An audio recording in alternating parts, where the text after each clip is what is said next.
Pensiyalar məsələsi. 60 min adamın pensiyası kəsilib. Çox yəqin ki, bunların içərisində də qanunsuz olaraq pensiya verilən adamlar var idi. Amma mən özüm şəxsən tanıdığım xeyli adam var ki, onlar pensiya düşə-düşə pensiya almalı olduqları halda pensiya almırlar. Çünki yeni, çox belə möhtəşəm bürokratik bariyerlər qoyulur.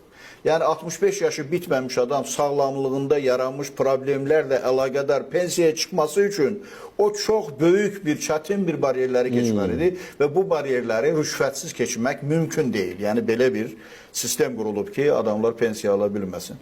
Bu adamın səhhətində problem var. Bu adam işləmək imkanı olsa, özdə yüksək pensiyalardan söhbət getmir. 100 manat, 150 manat, 200 manat belə pensiyalardan söhbət gedir. Bunu kəsirlər.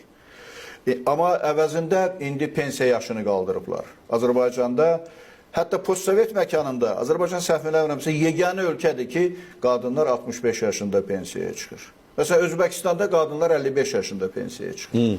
Məsələn, Gürcüstanda 60 yaşında pensiyaya çıxır. Məsələn, Orta Asiyanın bəzi ölkələri, Türkmenistanda səhv eləmirəmsə 57 yaşında pensiyaya çıxırlar. 60 yaşdan yuxarı olan ölkələr demək olar ki, yoxdur. Azərbaycanda qadınların, məsəl üçün, pensiya yaşı, kişilərin pensiya yaşı 65-ə qaldırılıbdır. Yəni, hətta Sovet dövründə qadınlar 55 yaşında pensiyaya çıxırdılar. Yəni, 5 uşağı olanlar 50 yaşında çıxırdı, 5 uşağı olmayanlar 55 yaşında pensiyaya çıxırdı. Pensiya yaşını da qaldırıblar. Nəyə əsasən qaldırılıb? Yəni, mən dedim ki, kompensasiyaları kəsirsənsə, bunu izah eləməlisən ki, niyə bu yardımları, bu sosial yardımları kəsmirsən, səbəbi nədir? Yəni, onu nə ilə əvəz eləməlidir vətəndaş? Və ya indi pensiyanı 65 yaşa qaldırıblar. İzah eləməlidirlər, niyə pensiya yaşı 65 yaşa qaldırılıb? Məsələn, İsveçdə İzahı var da, yəni pensiya az verilir, vermək istəmirlər də. Bəli də, məsələ odur. Yəni, insanların çörəyini kəsmək, dolanışığına imkan verməmək. İsveçdə orta yaşam həddi 84 yaşdır. 62 yaşından qadınlar pensiyaya çıxır. Azərbaycanda qadınların orta yaşam həddi 78 yaşdır.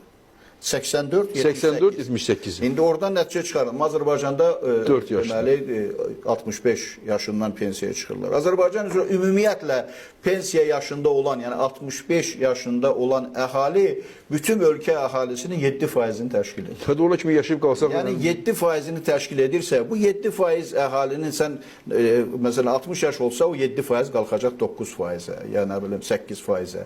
Yəni buna görə bunu da kəsib o qadınların pensiyasını 65 yaş, kişilərin pensiyasını 65 yaşından eləməklə, bu da bilirsiniz, bu işsizlər elə pensiya yaşını gözləyir ki, işsizdirlər, onsuz da qazancları yoxdur, gəlirləri yoxdur. Fikirləşirlər ki, bunların yaşı bitəcək, 60 yaşlar bitəcək, heç olmasa o 180 manat, indi minimum pensiya 240 manat olub, onu almaq imkanı əldə edəcəklər, onu da 65 yaşa kimi sürüdürlər. İnsanlar da 65 yaşa kimi yaşamır, əksəriyyəti 65 yaşa kimi öz həyatdan gedirlər və onlar heç ümumiyyətlə pensiya yaşına da çatmırlar. Yəni elə pensiyaların artırılmasını haqlı olaraq dediniz və daim bunu təbliğ edirlər ki, pensiyalar artırılıb, pensiyalar artırılıb. Pensiyalar nə cür artırılıb? Yəni deyirlər ki, pensiyalar 40 manat artırılıb. Pensiyalar 40 manat artırılmıyor. Minimum pensiya 40 manat artırılıb. Yəni 200 manat pensiyası olanın pensiyası olub 240 manat. Məsələn, 235 manat pensiyası olanın... Elə 235 də alacaq. Yox, 5 manat artıq. 5 manat, hə? Yəni, 240 olan il 240 kimi də qalıb. Yəni, buna amma deyirlər ki, 40 manat artmıyor. Baxın, 40 manat yalnız minimum pensiya alanların pensiyası 40 manat artıb. Digərlərinin pensiyası 3 manat, 5 manat, 10 manat artıb. Amma indi pensiyaların artması ilə qiymətlərin artması mütənasibdirmi?